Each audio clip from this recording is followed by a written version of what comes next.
Guys, welcome back. This is ChosenArchitect, and today we're going to be getting started with some refined storage automation. So I hope you guys are ready.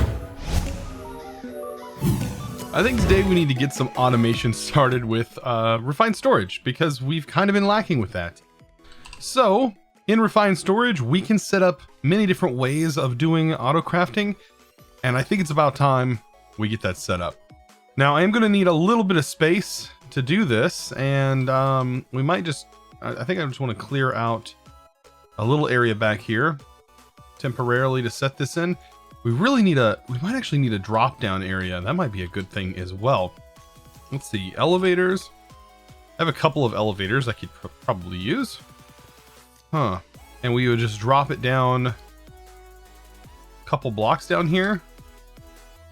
So let's place our top elevator so that way we can get back up. There we go. And then we'll go down to here. Why not? And then just clear out an area. So we're going to utilize this space down here for some of our auto-crafting scenarios. And there's going to be quite a few of them. Quite a few different things that I want to actually get automated and set up. So let's take a look at a few things. Let's go ahead and close this up because we don't need it anymore. What the main thing we need is refined storage crafters, which should be right here. I had to search for them. So you can see we're already missing a few of the materials, and this is what I want to get automated first, is just the materials for refined storage, so I can just set them up and get them auto crafted. That will be really nice to have.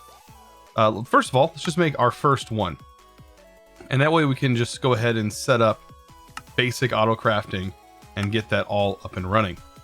So all we need for that is just a regular crafter, and we're also going to need a pattern terminal. So we have a crafting manager, a crafting monitor, I believe, and we need a pattern grid. So let's go ahead and make a grid. There we go. It takes just like your standard grid that we're all used to using.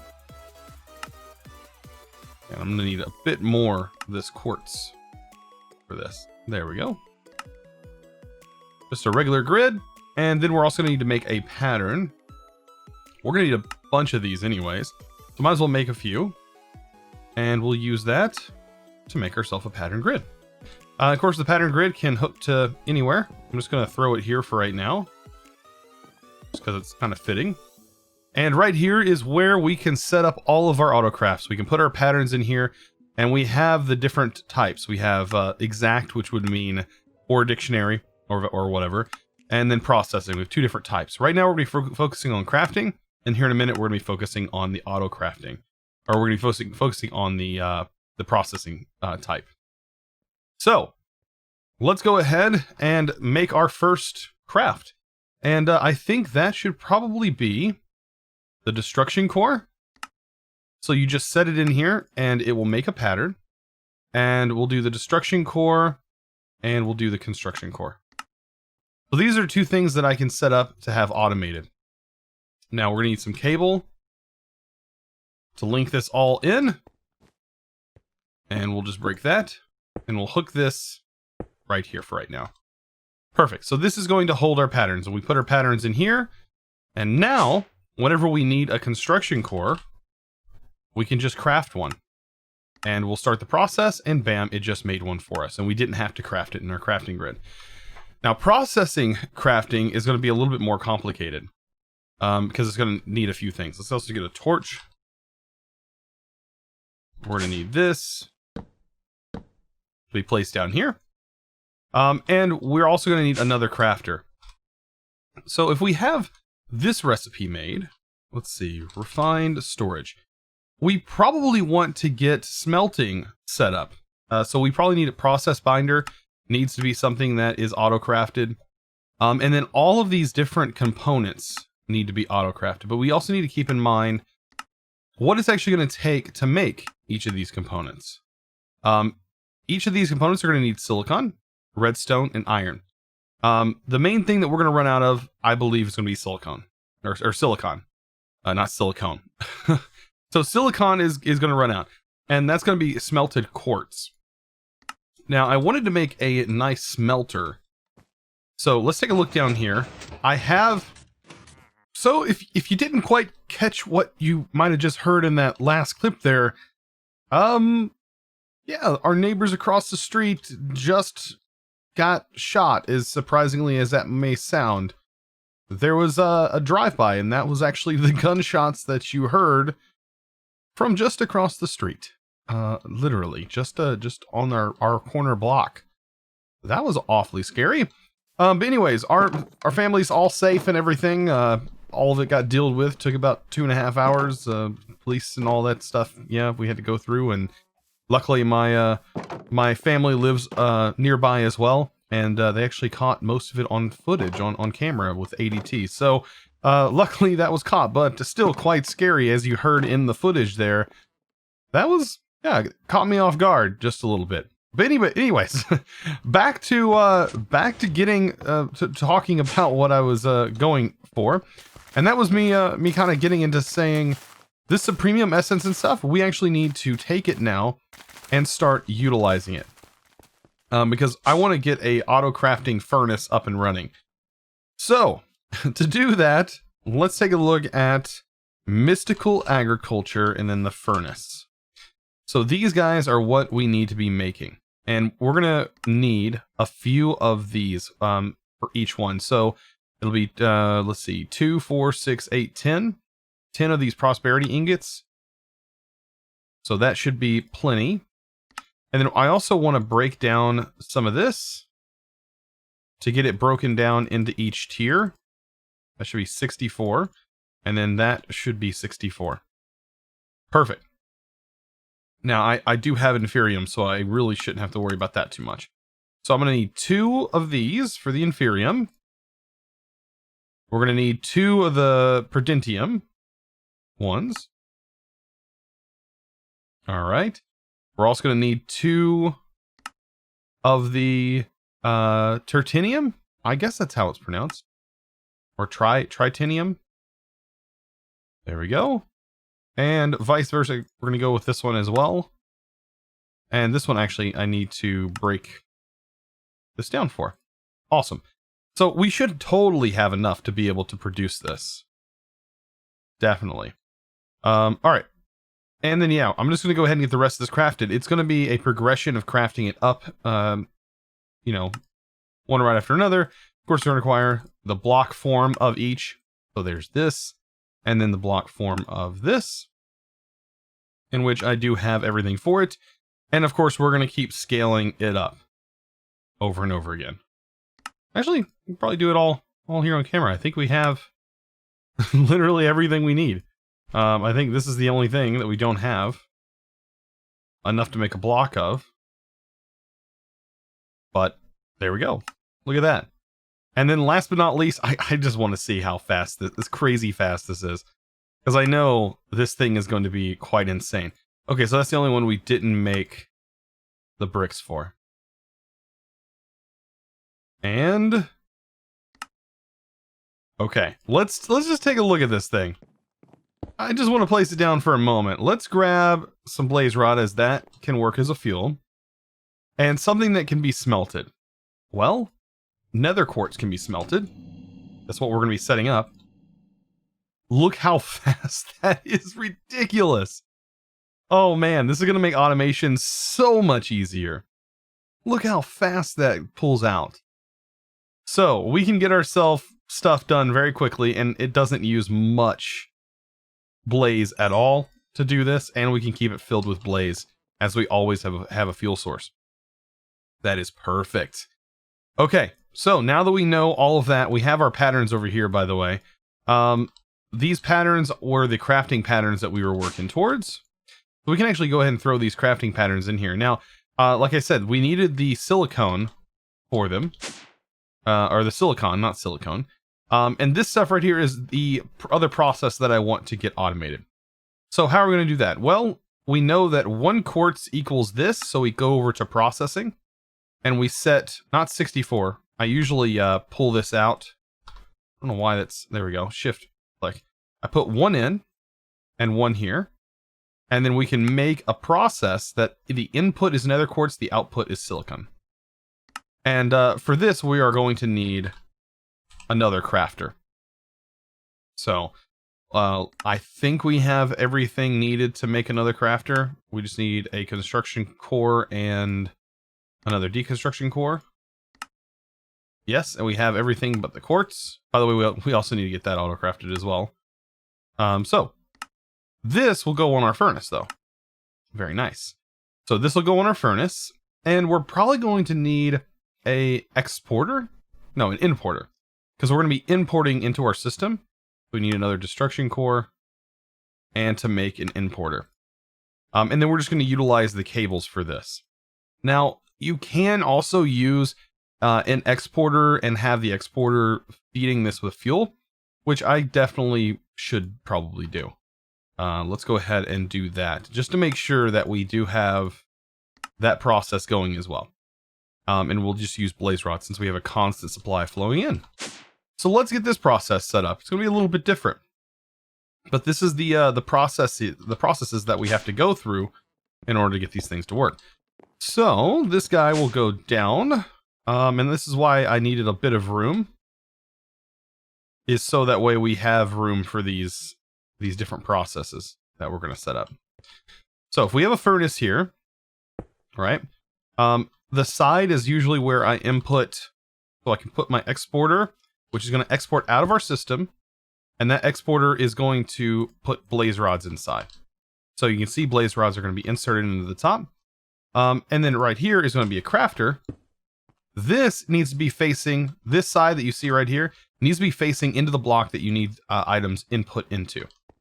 So all we got to do here is just hook up a cable, and then that's ready to go. But we need to get our items back in here. So what I'm going to do is put an importer down in the bottom, and this is going to pull the items out to go back into our system. And there we go. We have an automated system. All we got to do now is put this in here. And what's going to happen is we can search silicon. And I believe if you hold down Control and Shift, you can access your autocraft. But if you have all of it pulled out, of course, it'll say craft. We can hit 64, hit start, and you're going to start seeing them go into the system. And it's going to start the autocraft. So much better. But we can not only do the crafts here for just this item, we can smelt anything that needs to be smelted. So just keep that in mind, that it can literally work for just about anything that needs to be smelted down, including our new components. So we are going to need crafting cards. So CIR, let's go to our pattern. I usually like to automate patterns as well. So let's just go ahead and make a couple for right now to get this automated. We need to automate glass and automate the production of this quartz. Let's come out of the processing, and we'll go ahead and automate this process. And then we'll also automate the process for glass, which will be sand. If needed. It'll only do it if it's needed, and this is a process. So sand, the glass, and we'll go ahead and create that pattern. And that will allow us to automate glass. And we can kind of throw that pattern in here. And then this crafting pattern could go into here. So what that's going to do is it's going to give us patterns. We are needing redstone. I don't want to set up a system that uncrafts redstone, though. That can cause a problem. So let's get our pattern and search pattern. It should show up. Maybe, maybe not. Did I not throw it in the system? Oh no, we never made the actual process, or never actually made the pattern itself. I always end up doing that, where I forget to make the actual pattern. So there we go. And then we just create the pattern. Then throw it in here. Now we have access to the patterns. Perfect. So if we search patterns, you can see here we can make 10, 20 of them. Whatever we need to actually get these patterns up and going. I also need to go ahead and get the processes set up for each of our processors, which means we need to go back to refined storage, and just basically have them auto smelt the basic raw, vice versa. These need to be set up. Yeah, I think if you're under process, you can actually click on, say, this, and you can import it this way as well. So it makes it a little bit easier if you go about it this way. You can see it does give you the option to put the item in there. And you actually don't have to have the items in your inventory in order for this to work. Really cool. And these are all smelting recipes, by the way. There we go.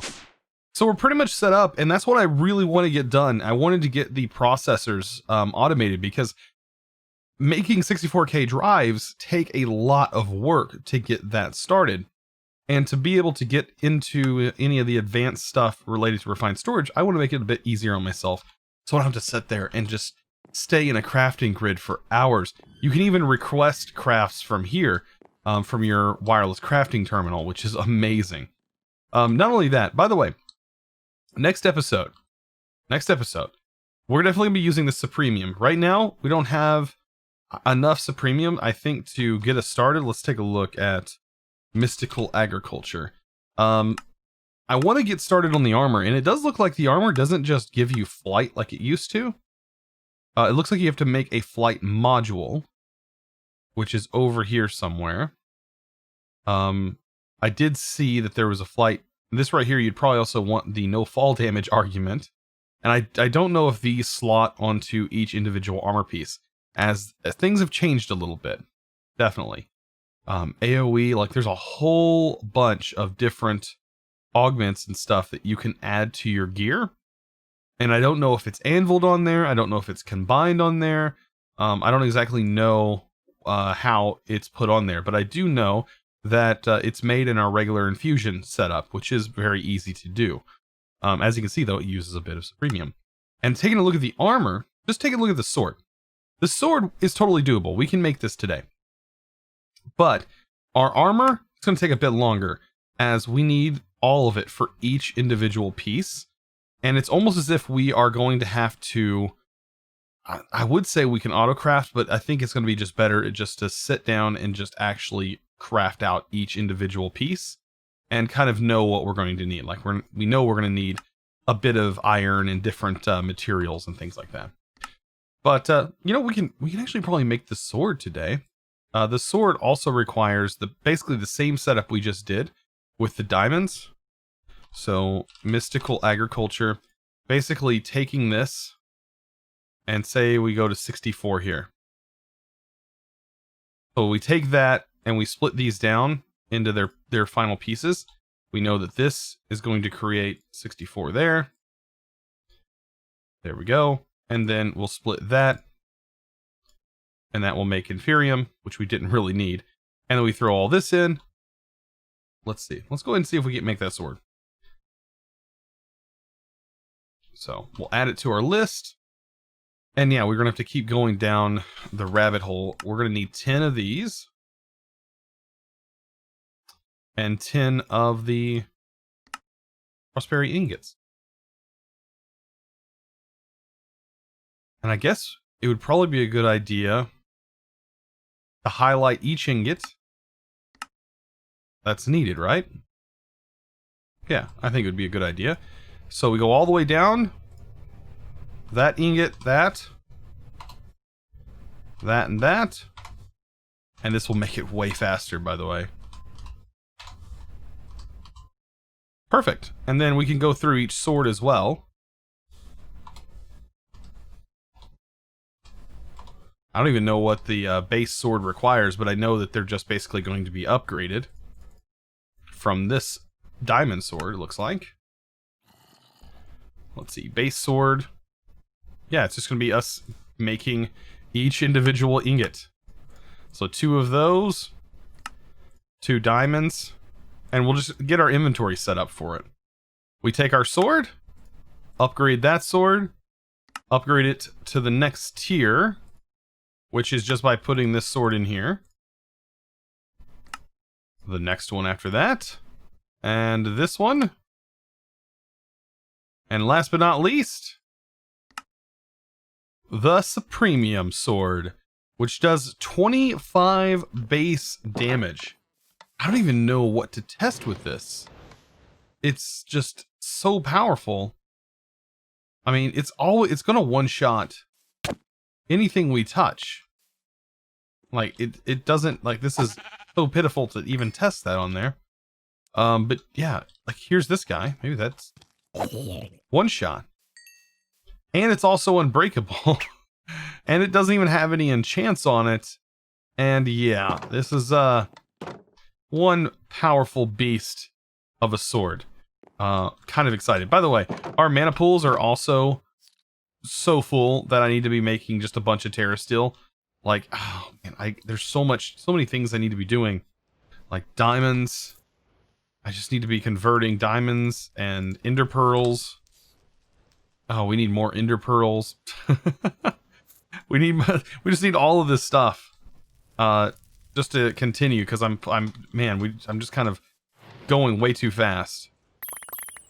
Like that. Convert all those over. Like, we need to be using our mana and everything faster. I'm just not able to use it. And we could convert it into power, but in reality, I don't even need that much power. It's just absolutely ridiculous. Man, this is working really good. But guys, I hope you enjoyed today's episode. If you did, don't forget to click that subscribe button if you haven't already, and also give this video a huge thumbs up. I really appreciate it. I'll see you guys in the next episode. And as always, thanks for watching.